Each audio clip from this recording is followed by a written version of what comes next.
سورہ تکویر. سورہ تکویر کا تعارف. مقام نزول. سورہ تکویر مکہ مکرمہ میں نازل ہوئی ہے. آیات، کلمات اور حروف کی تعداد. اس سورت میں ایک رکوع، 29 آیتیں، 104 کلمے اور 530 حروف ہیں. تکویر نام رکھنے کی وجہ، تکویر کا معنی ہے لپیٹنا، اور اس سورت کا یہ نام اس کی پہلی آیت میں مذکور لفظ کورت سے ماخوذ ہے. سورہ تکویر کے بارے میں حدیث حضرت عبداللہ ابن عمر رضی اللہ تعالی عنہما سے روایت ہے. رسول کریم صلی اللہ تعالی علیہ وآلہ وسلم نے ارشاد فرمایا، جسے یہ پسند ہو کہ وہ قیامت کے دن کو ایسا دیکھے گویا کہ وہ نظر کے سامنے ہے، تو اسے چاہیے کہ وہ سورہ اذا الشمس کورت اور سورہ اذا السماء فطرت اور سورہ اذا السماء انشقت پڑھے. سورہ تکویر کے مضامین. اس سورت کا مرکزی مضمون یہ ہے کہ اس میں قیامت کے احوال بیان کیے گئے ہیں اور قرآن مجید کے اللہ تعالیٰ کا کلام ہونے کو ثابت کیا گیا ہے، اور اس میں یہ مضامین بیان کیے گئے ہیں. نمبر 1، اس سورت کی ابتدائی 13 آیات میں قیامت کے چند ہولناک امور بیان کر کے فرمایا گیا کہ جب یہ چیزیں واقع ہوں گی تو اس وقت ہر جان کو معلوم ہو جائے گا کہ وہ کون سی نیکی یا بدی اپنے ساتھ لے کر اللہ تعالیٰ کی بارگاہ میں حاضر ہوئی ہے. نمبر 2، الٹے اور سیدھے چلنے والوں، ستاروں، رات کے آخری حصے اور صبح کی قسم کھا کر فرمایا گیا کہ بے شک قرآن مجید عزت والے رسول حضرت جبرائیل علیہ الصلوۃ والسلام کا پہنچایا ہوا کلام ہے. نیز حضرت جبرائیل کی شان بیان کی گئی. نمبر 3، حضور پرنور صلی اللہ تعالی علیہ وسلم اور قرآن مجید پر کیے گئے کفار کے اعتراضات کا جواب دیا، اور یہ بتایا گیا کہ نبی کریم صلی اللہ تعالی علیہ وسلم غیب کی باتیں بتانے میں بخیل نہیں ہیں، اور قرآن مجید سب جہانوں کے لیے نصیحت ہے. سورہ عبس کے ساتھ مناسبت. سورہ تکویر کی اپنے سے ماں قبل سورت عبس کے ساتھ مناسبت یہ ہے کہ دونوں صورتوں میں قیامت کی ہولناکیاں اور شدتیں بیان کی گئی ہیں. بسم اللہ الرحمن الرحیم. ترجمہ: اللہ کے نام سے شروع جو نہایت مہربان رحمت والا ہے. اذا الشمس کورت واذا النجوم انکدرت وَإِذَا الْجِبَالُ سُيِّرَتْ وَإِذَا الْعِشَارُ عُطِّلَتْ وَإِذَا الْوُحُوشُ حُشِرَتْ وَإِذَا الْبِحَارُ سُجِّرَتْ وَإِذَا النُّفُوسُ زُوِّجَتْ وَإِذَا الْمَوْءُودَةُ سُئِلَتْ بِأَيِّ ذَنبٍ قُتِلَتْ وَإِذَا الصُّحُفُ نُشِرَتْ وَإِذَا السَّمَاءُ كُشِطَتْ وَإِذَا الْجَحِيمُ سُعِّرَتْ وَإِذَا الْجَنَّةُ أُزْلِفَتْ عَلِمَتْ نَفْسٌ مَّا أَحْضَرَتْ. ترجمہ: جب سورج کو لپیٹ دیا جائے گا، اور جب تارے جھڑ پڑیں گے، اور جب پہاڑ چلائے جائیں گے، اور جب 10 ماہ کی حاملہ اونٹنیاں چھوٹی پھریں گی، اور جب وحشی جانور جمع کیے جائیں گے، اور جب سمندر سلگائے جائیں گے، اور جب جانوں کو جوڑا جائے گا، اور جب زندہ دفن کی گئی لڑکی سے پوچھا جائے گا کس خطا کی وجہ سے اسے قتل کیا گیا، اور جب نامہ اعمال کھولے جائیں گے، اور جب آسمان کھینچ لیا جائے گا، اور جب جہنم بھڑکائی جائے گی، اور جب جنت قریب لائی جائے گی، ہر جان کو معلوم ہو جائے گا جو حاضر لائی.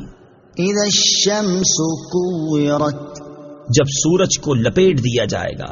تفسیر صراط الجنان میں ہے، اس سورت کی ابتدائی 14 آیات میں 12 چیزوں کو ذکر کیا گیا ہے. نمبر 1، جب سورج کے نور کو زائل کر دیا جائے گا. نمبر 2، جب ستارے جھڑ کر بارش کی طرح آسمان سے زمین پر گر پڑیں گے اور کوئی ستارہ اپنی جگہ پر باقی نہ رہے گا.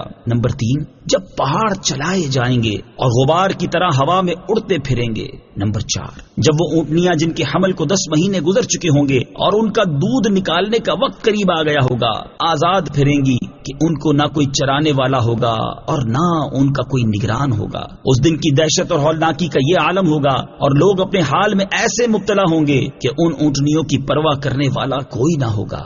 نمبر 5، جب قیامت کے دن دوبارہ زندہ کیے جانے کے بعد وحشی جانور جمع کیے جائیں گے تاکہ وہ ایک دوسرے سے بدلہ لیں، پھر خاک کر دیے جائیں۔ نمبر 6، جب سمندر سلگائے جائیں گے پھر وہ خاک ہو جائیں گے۔ نمبر 7، جب جانوں کے جوڑ بنیں گے۔ مفسرین نے اس کے مختلف معنی بیان کیے ہیں۔ نمبر 1، نیک لوگ نیکوں کے ساتھ اور برے لوگ بروں کے ساتھ کر دیے جائیں گے۔ نمبر 2، جانیں اپنے جسموں کے ساتھ یا اپنے عملوں کے ساتھ ملا دی جائیں گی۔ نمبر 3، ایمانداروں کی جانیں حوروں کے ساتھ اور کافروں کی جانیں شیاطین کے ساتھ ملا دی جائیں گی۔ نمبر 4، روحیں اپنے جسموں کی طرف لوٹا دی جائیں گی۔ نمبر 8، جب اس لڑکی سے پوچھا جائے گا جو زندہ دفن کی گئی ہو کہ کس خطا کی وجہ سے اسے قتل کیا گیا۔ اہل عرب کا دستور تھا کہ زمانہ جاہلیت میں وہ لڑکیوں کو زمین میں زندہ دفن کر دیتے تھے، اور یہ سوال قاتل کی سرزنش کے لیے ہوگا تاکہ وہ لڑکی جواب دے کہ میں بے گناہ ماری گئی تھی۔ نمبر 9، جب نامہ اعمال حساب کے لیے کھولے جائیں گے۔ نمبر 10، جب آسمان اپنی جگہ سے ایسے کھینچ لیا جائے گا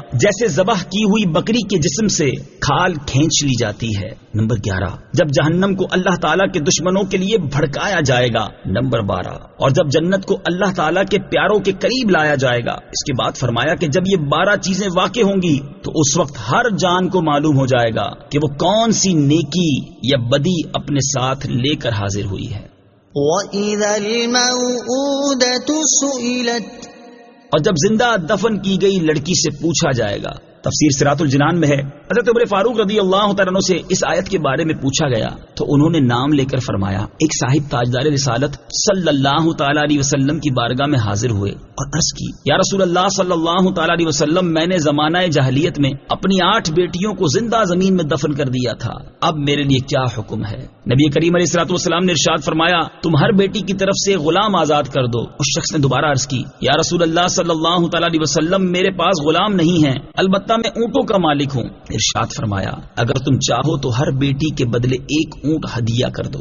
بیٹیوں سے متعلق دین اسلام کا عظیم کارنامہ، یہ دین اسلام کا ہی عظیم کارنامہ ہے جس نے بیٹیوں کو اپنے لیے بدنامی کا باعث سمجھ کر زمین میں زندہ دفن کر دینے والے لوگوں کو اس انسانیت کش ظلم کا احساس دلایا، اور ان لوگوں کی نظروں میں بیٹی کی عزت اور وقار قائم کیا، اور بیٹیوں کے فضائل بیان کر کے معاشرے میں برسوں سے جاری اس دردناک عمل کا خاتمہ کر دیا۔ اس سے معلوم ہوا کہ اسلام عورتوں پر ظلم نہیں کرتا بلکہ انہیں ہر طرح کے ظلم سے بچاتا ہے، چاہے وہ ظلم ان کی ناحق زندگی ختم کر کے کیا جائے یا ان کی عزت و ناموس اور ان کے جسم کے ساتھ کھیل کر یا ان کے جسم کی نمائش کروا کر کیا جائے۔ اس سے ان لوگوں کو اپنے طرز عمل پر غور کرنا چاہیے جو عورت کے بارے میں دین اسلام کے احکامات کو اس کے اوپر ظلم قرار دیتے ہیں، چادر و چار دیواری کو عورت کے حق میں ناانصافی کہتے ہیں، اور روشن خیالی اور نام نہاد تہذیب و تمدن کے نام پر عورت کو شرم و حیا سے عاری کرنے میں اسلام کی شان سمجھتے ہیں۔ وَإِذَا الْجَحِيمُ سُعِّرَتْ، اور جب جہنم کو بھڑکایا جائے گا۔ تفسیر صراط الجنان میں ہے، اس سے مراد یہ ہے کہ قیامت کے دن جہنم کی بھڑک میں مزید اضافہ کیا جائے گا تاکہ وہ کفار کو ہمیشہ کے لیے جلاتی رہے، ورنہ جہنم تو جب سے پیدا کی گئی ہے تب سے ہی بھڑک رہی ہے۔ حضرت ابو ہریرہ رضی اللہ تعالی عنہ سے روایت ہے، حضور اقدس صلی اللہ تعالی علیہ وسلم نے ارشاد فرمایا، جہنم کی آگ 1000 سال بھڑکائی گئی یہاں تک کہ وہ سرخ ہو گئی، پھر 1000 سال بھڑکائی گئی یہاں تک کہ وہ سفید ہو گئی، پھر 1000 سال بھڑکائی گئی یہاں تک کہ وہ سیاہ ہو گئی، اب وہ انتہائی سیاہ ہے۔ علمت نفس ما احضرت، ہر جان کو معلوم ہو جائے گا جو حاضر لائی۔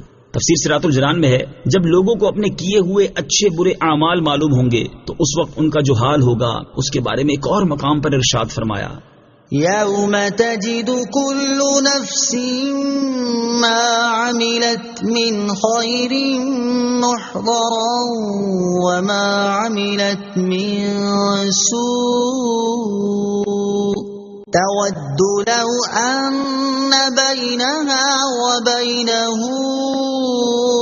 امدا بعیدا ویحذرکم اللہ نفسہ واللہ رؤوف بالعباد۔ ترجمہ، یاد کرو جس دن ہر شخص اپنے تمام اچھے اور برے اعمال اپنے سامنے موجود پائے گا تو تمنا کرے گا کہ کاش اس کے درمیان اور اس کے اعمال کے درمیان کوئی دور دراز کی مسافت حائل ہو جائے، اور اللہ تمہیں اپنے عذاب سے ڈراتا ہے اور اللہ بندوں پر بڑا مہربان ہے۔ ہر مسلمان کو چاہیے کہ وہ ان آیات میں زیادہ سے زیادہ غور کرے تاکہ اس کے دل میں اللہ تعالیٰ کا خوف پیدا ہو اور اسے گناہوں سے بچنے اور نیک اعمال کرنے کی سوچ نصیب ہو۔ فلا اقسم بالخنس الجوار الكنس واللیل اذا عسعس والصبح اذا تنفس انه لقول رسول کریم ذی قوة عند ذی العرش مکین مطاع ثم امین۔ ترجمہ: تو ان ستاروں کی قسم جو الٹے چلیں، جو سیدھے چلیں، چھپ جائیں، اور رات کی جب پیٹھ دے کر جائے اور صبح کی جب سانس لے، بے شک یہ عزت والے رسول کا کلام ہے جو قوت والا ہے، عرش کے مالک کے حضور عزت والا ہے، وہاں اس کا حکم مانا جاتا ہے، امانت دار ہے۔ فلا اقسم بالخنس، تو ان ستاروں کی قسم جو الٹے چلیں۔ تفسیر صراط الجنان میں ہے، اس آیت اور اس کے بعد والی 6 آیات کا خلاصہ یہ ہے کہ اے کافروں، تمہارا یہ گمان کہ قرآن جادو یا شعر یا اگلے لوگوں کی کہانیاں ہیں ہرگز درست نہیں۔ مجھے ان ستاروں کی قسم جو الٹے چلیں اور سیدھے چلیں اور اپنے چھپنے کی جگہوں پر چھپ جائیں، اور رات کی قسم جب وہ جانے لگے اور اس کی تاریکی ہلکی پڑ جائے، اور صبح کی قسم جب وہ ظاہر ہو جائے اور اس کی روشنی خوب پھیل جائے۔ بے شک یہ قرآن اللہ تعالیٰ کی طرف سے عزت والے رسول حضرت جبرائیل علیہ الصلوۃ والسلام کا پہنچایا ہوا کلام ہے جو کہ قوت والا ہے، عرش کے مالک کے حضور عزت و مرتبے والا ہے، اور آسمانوں میں فرشتے اس کی اطاعت کرتے ہیں، اور وہ انبیاء کرام علیہم الصلوۃ والسلام تک اللہ تعالیٰ کی وحی پہنچانے پر امانت دار ہے۔ الجوار الکنس، جو سیدھے چلیں چھپ جائیں۔ تفسیر صراط الجنان میں ہے، حضرت علی المرتضیٰ کرم اللہ تعالی وجہ الکریم فرماتے ہیں کہ ان آیات میں جن کا ذکر ہے ان سے مراد وہ 5 سیارے ہیں جنہیں خمسۂ متحیرہ کہا جاتا ہے۔ وہ یہ ہیں: نمبر 1 زحل، نمبر 2 مشتری، نمبر 3 مریخ، نمبر 4 زہرہ، نمبر 5 عطارد، اور بعض مفسرین نے فرمایا کہ ان سے تمام ستارے مراد ہیں۔ انه لقول رسول کریم، بے شک یہ عزت والے رسول کا پڑھنا ہے۔ تفسیر صراط الجنان میں ہے، جمہور مفسرین کے نزدیک اس آیت میں رسول کریم سے مراد حضرت جبرائیل علیہ السلام ہیں، البتہ بعض مفسرین نے یہ کہا ہے کہ یہاں رسول کریم سے مراد حضور پر نور صلی اللہ تعالی علیہ وآلہ وسلم ہے، جیسا کہ علامہ ابو الحسن علی بن محمد ماوردی رحمت اللہ تعالی علیہ فرماتے ہیں۔ اس آیت میں مذکور رسول کریم کے بارے میں 2 قول ہیں، ایک قول یہ ہے کہ اس سے مراد حضرت جبرائیل علیہ السلام ہے، اور دوسرا قول یہ ہے کہ اس سے مراد رسول اللہ صلی اللہ تعالی علیہ وسلم ہے۔ اور علامہ ابو حیان محمد بن یوسف اندلسی رحمت اللہ تعالی علیہ فرماتے ہیں، جمہور مفسرین کے نزدیک اس آیت میں رسول کریم سے حضرت جبرائیل علیہ السلام مراد ہیں، اور بعض مفسرین کے نزدیک اس سے مراد حضور اقدس صلی اللہ تعالی علیہ وسلم ہیں۔ اور علامہ قاضی ایاز رحمت اللہ تعالی علیہ شفا شریف میں فرماتے ہیں، حضرت علی بن عیسیٰ رحمت اللہ تعالی علیہ فرماتے ہیں اس آیت میں رسول کریم سے مراد نبی اکرم صلی اللہ تعالی علیہ وسلم ہیں۔ اس قول کے مطابق اس کے بعد والی آیات میں مذکور اوصاف نبی کریم علیہ الصلوۃ والسلام کے ہیں، اور ان کے علاوہ مفسرین فرماتے ہیں کہ یہاں رسول کریم سے مراد حضرت جبرائیل علیہ السلام ہے۔ اس صورت میں اگلی آیات میں مذکور اوصاف حضرت جبرائیل علیہ الصلوۃ والسلام کے ہوں گے۔ ذی قوة، جو قوت والا ہے۔ تفسیر صراط الجنان میں ہے، حضرت جبرائیل علیہ السلام کی قوت کا یہ عالم ہے کہ انہوں نے حضرت لوط علیہ السلام کی قوم کی بستیاں جڑ سے اکھاڑ کر اپنے پروں پر رکھ لیں اور انہیں آسمان کی بلندی تک اٹھا کر پلٹ دیا۔ ایک مرتبہ ابلیس کو بیت المقدس کی سرزمین پر ایک وادی میں حضرت عیسیٰ علیہ الصلوۃ والسلام سے کلام کرتے ہوئے دیکھا تو اسے ایک پھونک مار کر ہند کے دور دراز پہاڑوں میں پھینک دیا۔ ایک چیخ مار کر حضرت صالح علیہ الصلوۃ والسلام کی قوم کے دلوں کو پھاڑ دیا اور وہ اس چیخ سے ہلاک ہو گئے۔ ان کی طاقت کا یہ حال تھا کہ پلک جھپکنے میں آسمان سے زمین پر تشریف لاتے اور پھر زمین سے آسمان پر پہنچ جاتے۔ حضور اقدس صلی اللہ تعالی علیہ وسلم کی طاقت۔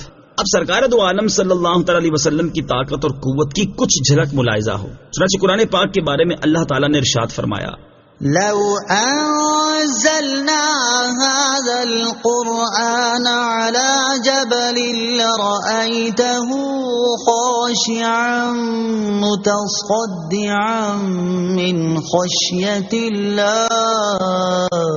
ترجمہ، اگر ہم یہ قرآن کسی پہاڑ پر اتارتے تو ضرور تم اسے جھکا ہوا اللہ کے خوف سے پاش پاش دیکھتے. اور اپنے حبیب علیہ الصلوۃ والسلام کے بارے میں ارشاد فرمایا اِنَّا نَحْنُ نَزَّلْنَا عَلَيْكَ الْقُرْآنَ تَنزِيلًا. ترجمہ: اے حبیب، بے شک ہم نے تم پر تھوڑا تھوڑا کر کے قرآن اتارا. حضرت موسیٰ علیہ الصلوۃ والسلام نے اللہ تعالیٰ سے اپنا دیدار کروانے کی دعا کی تو اللہ تعالیٰ نے ان سے فرمایا لا تراني ولكن انظر إلى الجبل فإن استقر مكانه فسوف تراني فلما تجلى ربه للجبل جعله دكا وخر موسى صعقا. ترجمہ: تو مجھے ہرگز نہ دیکھ سکے گا، البتہ اس پہاڑ کی طرف دیکھ، یہ اگر اپنی جگہ پر ٹھہرا رہا تو ان قریب تو مجھے دیکھ لے گا. پھر جب اس کے رب نے پہاڑ پر اپنا نور چمکایا تو اسے پاش پاش کر دیا اور موسیٰ بے ہوش ہو کر گر گئے. اور اپنے حبیب علیہ الصلوۃ والسلام کے بارے میں ارشاد فرمایا وَهُوَ بِالْأُفُقِ الْأَعْلَى ثُمَّ دَنَا فَتَدَلَّى فَكَانَ قَابَ قَوْسَيْنِ أَوْ أَدْنَى فَأَوْحَى إِلَى عَبْدِهِ مَا أَوْحَى مَا كَذَبَ الْفُؤَادُ مَا رَأَى أَفَتُمَارُونَهُ عَلَى مَا يَرَى وَلَقَدْ رَآهُ نَزْلَةً أُخْرَى عِندَ سِدْرَةِ الْمُنتَهَى عندها جنة المأوى إذ يغشى السدرة ما يغشى ما زاغ البصر وما طغى. ترجمہ: اس حال میں کہ وہ آسمان کے سب سے بلند کنارے پر تھے، پھر وہ جلوہ قریب ہوا، پھر اور زیادہ قریب ہو گیا تو 2 کمانوں کے برابر بلکہ اس سے بھی کم فاصلہ رہ گیا. پھر اس نے اپنے بندے کو وحی فرمائی جو اس نے وحی فرمائی. دل نے جھوٹ نہ کہا جو دیکھا. تو کیا تم ان سے ان کے دیکھے ہوئے پر جھگڑتے ہو؟ اور انہوں نے تو وہ جلوہ 2 بار دیکھا. سدرۃ المنتہا کے پاس، اس کے پاس جنت الماوا ہے. جب سدرہ پر چھا رہا تھا جو چھا رہا تھا، آنکھ نہ کسی طرف پھری اور نہ حد سے بڑھی. ان آیات سے معلوم ہوا کہ اللہ تعالیٰ نے تمام مخلوق سے زیادہ اپنے حبیب علیہ الصلوۃ والسلام کو طاقت اور قوت عطا فرمائی ہے. عند ذی العرش مکین، عرش کے مالک کے حضور عزت والا ہے. تفسیر صراط الجنان میں ہے حضرت جبریل علیہ الصلوۃ والسلام کو اللہ تعالیٰ کی بارگاہ میں جو عزت، مقام اور مرتبہ حاصل ہے وہ کسی اور فرشتے کے پاس نہیں. بارگاہ رب قدیر عز و جل میں مقام حبیب صلی اللہ تعالی علیہ وسلم. اب یہاں اللہ تعالیٰ کی بارگاہ میں اس کے حبیب صلی اللہ تعالی علیہ وسلم کی عزت، مقام اور مرتبے کے بے شمار پہلوؤں میں سے 5 پہلو ملاحظہ ہوں. نمبر 1، اللہ تعالیٰ نے قرآن پاک میں جہاں بھی اپنے حبیب صلی اللہ تعالی علیہ وسلم سے خطاب کیا تو حضور اقدس صلی اللہ تعالی علیہ وسلم کے نام سے نہیں بلکہ اوصاف اور القاب سے یاد کیا. نمبر 2، اللہ تعالیٰ نے قرآن پاک میں کئی مقامات پر مدینہ منورہ کے یہودیوں اور مکہ مکرمہ کے مشرکین کی اس جاہلانہ گفتگو کا رد کرنے کے لیے اسے نقل کیا جو وہ اللہ تعالیٰ کے حبیب صلی اللہ تعالی علیہ وسلم کے بارے میں کرتے تھے. لیکن ان گستاخوں کی اس بے ادبانہ ندا کا کہ نام لے کر حضور کو پکارتے اسے نقل کرنے کے طور پر بھی ذکر نہ کیا. ہاں، جہاں انہوں نے وصف کریم سے ندا کی تھی اگرچہ ان کے گمان میں مذاق اڑانے کے طور پر تھی، اسے قرآن کریم میں نقل کیا گیا. نمبر 3، اللہ تعالیٰ نے قرآن پاک میں اپنے حبیب صلی اللہ تعالی علیہ وسلم کے شہر کی قسم، ان کی باتوں کی قسم، ان کے زمانے کی قسم اور ان کی جان کی قسم بیان فرمائی. یہ وہ مقام ہے جو اللہ تعالیٰ کی بارگاہ میں آپ کے سوا کسی اور کو حاصل نہیں. جبھی تو امام اہل سنت لکھتے ہیں وہ خدا نے ہے مرتبہ تجھ کو دیا، نہ کسی کو ملے نہ کسی کو ملا کہ کلام مجید نے کھائی شہا، تیرے شہر و کلام و بقا کی قسم. نمبر 4، دیگر انبیاء کرام علیہ الصلوۃ والسلام سے کفار نے جو جاہلانہ اور بےہودہ گفتگو کی، اس کا جواب ان انبیاء کرام نے ہی اپنے حلم اور فضل کے لائق دیا، لیکن جب اللہ تعالیٰ کے حبیب صلی اللہ تعالی علیہ وسلم کی شان میں کفار نے زبان درازی کی تو اس کا جواب خود رب تعالیٰ نے دیا۔ نمبر 5، نبی کریم علیہ الصلوۃ والسلام کو یہ پسند تھا کہ خانہ کعبہ قبلہ ہو جائے، اور ایک دن اس امید پر آسمان کی طرف بار بار دیکھا کہ قبلے کی تبدیلی کا حکم آ جائے تو اللہ تعالیٰ نے ارشاد فرمایا، قد نرى تقلب وجهك في السماء فلنولينك قبلة ترضاها فول وجهك شطر المسجد الحرام۔ ترجمہ، ہم تمہارے چہرے کا آسمان کی طرف بار بار اٹھنا دیکھ رہے ہیں تو ضرور ہم تمہیں اس قبلے کی طرف پھیر دیں گے جس میں تمہاری خوشی ہے، تو ابھی اپنا چہرہ مسجد حرام کی طرف پھیر دو۔ الغرض، اللہ تبارک و تعالیٰ کی بارگاہ میں تاجدار رسالت صلی اللہ تعالی علیہ وسلم کو جو مقام اور مرتبہ حاصل ہے اسے مکمل طور پر بیان نہیں کیا جا سکتا۔ شاہ عبد العزیز محدث دہلوی رحمت اللہ تعالی علیہ کیا خوب فرماتے ہیں، یا صاحب الجمال و یا سید البشر من وجهک المنیر لقد نور القبر لا يمكن الثناء كما كان حقه بعد از خدا۔ بزرگ توئی، قصہ مختصر۔ اور اعلیٰ حضرت امام احمد رضا خان علیہ رحمت الرحمان فرماتے ہیں، تیرے تو وصف عیب تناہی سے ہیں بری، حیران ہوں میرے شاہ میں کیا کیا کہوں تجھے، کہہ لے گی سب کچھ ان کے ثناخواں کی خاموشی، چپ ہو رہا ہے کہہ کے کہ میں کیا کیا کہوں تجھے، لیکن رضا نے ختم سخن اس پہ کر دیا، خالق کا بندہ خلق کا آقا کہوں تجھے۔ مطاع وہاں اس کا حکم مانا جاتا ہے۔ تفسیر صراط الجنان میں ہے، آسمان میں فرشتے حضرت جبرائیل علیہ الصلوۃ والسلام کی اطاعت کرتے ہیں، جیسے معراج کی رات ان کے کہنے پر فرشتوں نے آسمان کے دروازے کھول دیے اور جنت کے خازن نے جنت کے دروازے کھول دیے۔ یہ تو حضرت جبرائیل علیہ الصلوۃ والسلام کی اطاعت کا حال ہے، اور اللہ تعالیٰ اپنے حبیب صلی اللہ تعالی علیہ وسلم کی اطاعت کے بارے میں ارشاد فرماتا ہے، من يطع الرسول فقد اطاع اللہ، جس نے رسول کا حکم مانا بے شک اس نے اللہ کا حکم مانا۔ جبکہ حضرت جبرائیل علیہ السلام کے لیے کہیں نہیں فرمایا کہ ان کی اطاعت اللہ تعالیٰ کی اطاعت ہے۔ امین، امانت دار ہے۔ تفسیر صراط الجنان میں ہے، حضرت جبرائیل علیہ السلام اللہ تعالیٰ کی وحی انبیاء کرام علیہ الصلوۃ والسلام تک پہنچانے میں امانت دار ہیں، اور تاجدار رسالت صلی اللہ تعالی علیہ وآلہ وسلم اس وحی کو مخلوق تک پہنچانے میں امانت دار ہیں، اللہ تعالیٰ کے اسرار اور رموز میں امانت دار ہیں، اور آپ ایسے امانت دار ہیں کہ آپ کی جان کے دشمن بھی آپ کو امین کہتے اور اپنی امانتیں بے خوف و خطر آپ کے پاس رکھوا دیتے تھے۔ وما صاحبكم بمجنون، ترجمہ، اور تمہارے صاحب مجنون نہیں۔ وما صاحبكم بمجنون، اور تمہارے صاحب مجنون نہیں۔ تفسیر صراط الجنان میں ہے، یہ بھی اس سے پہلی آیات میں مذکور قسم کا جواب ہے کہ کفار مکہ جو میرے حبیب صلی اللہ تعالی علیہ وآلہ وسلم کو مجنون کہتے ہیں، ایسا ہرگز نہیں ہے۔ اس سے اللہ تعالیٰ کی بارگاہ میں حضور اقدس صلی اللہ تعالی علیہ وآلہ وسلم کا مقام و مرتبہ معلوم ہوا کہ رسول کریم صلی اللہ تعالی علیہ وآلہ وسلم کی شان میں گستاخی کفار نے کی، اور ان کی گستاخی کا جواب خود رب تعالیٰ نے دیا۔ وَلَقَدْ رَآهُ بِالْأُفُقِ الْمُبِينِ وَمَا هُوَ عَلَى الْغَيْبِ بِضَنِينٍ۔ ترجمہ، اور بے شک انہوں نے اسے روشن کنارے پر دیکھا، اور یہ نبی غیب بتانے پر بخیل نہیں۔ وَلَقَدْ رَآهُ بِالْأُفُقِ الْمُبِينِ، اور بے شک انہوں نے اسے روشن کنارے پر دیکھا۔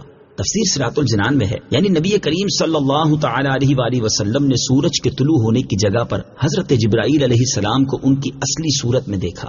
وَمَا هُوَ عَلَى الْغَيْبِ بِضَنِينٍ، اور یہ نبی غیب بتانے پر بخیل نہیں۔ تفسیر صراط الجنان میں ہے، ابو محمد حسین بن مسعود بغوی رحمت اللہ تعالی علیہ اس آیت کی تفسیر میں فرماتے ہیں، یعنی میرے حبیب صلی اللہ تعالی علیہ وآلہ وسلم کو غیب کا علم آتا ہے، وہ تمہیں بتانے میں بخل نہیں فرماتے بلکہ تم کو بھی اس کا علم دیتے ہیں۔ ابو سعید عبداللہ بن عمر بیضاوی رحمۃ اللہ تعالی علیہ اس آیت کی تفسیر میں فرماتے ہیں، نبی کریم صلی اللہ تعالی علیہ وآلہ وسلم کو جو غیب کی باتیں بتائی جاتی ہیں انہیں بتانے میں وہ بخل نہیں کرتے۔ اس سے معلوم ہوا کہ تاجدار رسالت صلی اللہ تعالی علیہ وآلہ وسلم کو اللہ تعالی نے غیب کا علم عطا فرمایا ہے، اور آپ صلی اللہ تعالی علیہ وآلہ وسلم نے اس میں سے بہت کچھ اپنے صحابہ کرام کو بتایا ہے۔ حضور اقدس صلی اللہ تعالی علیہ وآلہ وسلم کے علم غیب کے بارے میں تفصیلی معلومات حاصل کرنے کے لیے فتاوی رضویہ کی جلد نمبر 29 سے ان 3 رسائل کا مطالعہ فرمائیں۔ نمبر 1، انباء المصطفیٰ بحال سر و اخفا، یعنی حضور اقدس صلی اللہ تعالی علیہ وسلم کو ما کانا و ما یکون کا علم دیے جانے کا ثبوت۔ نمبر 2، ازاحۃ العیب بسیف الغیب، یعنی علم غیب کے مسئلے سے متعلق دلائل اور بد مذہبوں کا رد۔ نمبر 3، خالص الاعتقاد، یعنی علم غیب سے متعلق 120 دلائل پر مشتمل ایک عظیم کتاب۔ وما هو بقول الشيطان الرجيم فأين تذهبون۔ ترجمہ، اور قرآن مردود شیطان کا پڑھا ہوا نہیں، پھر تم کدھر جاتے ہو؟ وما هو بقول الشيطان الرجيم، اور قرآن مردود شیطان کا پڑھا ہوا نہیں۔ تفسیر صراط الجنان میں ہے، کفار مکہ یہ کہتے تھے کہ کوئی جن یا شیطان حضور اقدس صلی اللہ تعالی علیہ وآلہ وسلم کو یہ کلام سنا جاتا ہے۔ ان کا رد کرتے ہوئے اس آیت اور اس کے بعد والی آیت میں اللہ تعالیٰ نے ارشاد فرمایا کہ قرآن مردود شیطان کا پڑھا ہوا نہیں ہے، پھر تم قرآن کو چھوڑ کر کدھر جاتے ہو اور کیوں قرآن سے اعراض کرتے ہو، حالانکہ اس میں شفا اور ہدایت ہے۔ کفار کے اس اعتراض کا جواب ایک اور مقام پر بھی دیا گیا ہے، چنانچہ اللہ تعالیٰ ارشاد فرماتا ہے، وما تنزلت به الشياطين وما ينبغي لهم وما يستطيعون إنهم عن السمع لمعزولون۔ ترجمہ، اور اس قرآن کو لے کر شیطان نہ اترے اور نہ ہی وہ اس قابل تھے اور نہ وہ اس کی طاقت رکھتے ہیں، وہ تو سننے کی جگہ سے دور کر دیے گئے ہیں۔ ان هو الا ذکر للعالمین لمن شاء منکم ان یستقیم وما تشاءون الا ان یشاء اللہ رب العالمین۔ ترجمہ، وہ تو سارے جہان کے لیے نصیحت ہی ہے، اس کے لیے جو تم میں سیدھا ہونا چاہے، اور تم کچھ نہیں چاہ سکتے مگر یہ کہ اللہ چاہے جو سارے جہانوں کا رب ہے۔ ان هو الا ذکر للعالمین، وہ تو سارے جہان کے لیے نصیحت ہی ہے۔ تفسیر صراط الجنان میں ہے، اس آیت اور اس کے بعد والی آیت کا خلاصہ یہ ہے کہ قرآن عظیم تمام جنوں اور انسانوں کے لیے نصیحت ہے، اور اس سے وہی نصیحت حاصل کر سکتا ہے جسے حق کی پیروی کرنا، اس پر قائم رہنا اور اس سے نفع حاصل کرنا منظور ہو۔ وما تشاءون الا ان يشاء اللہ،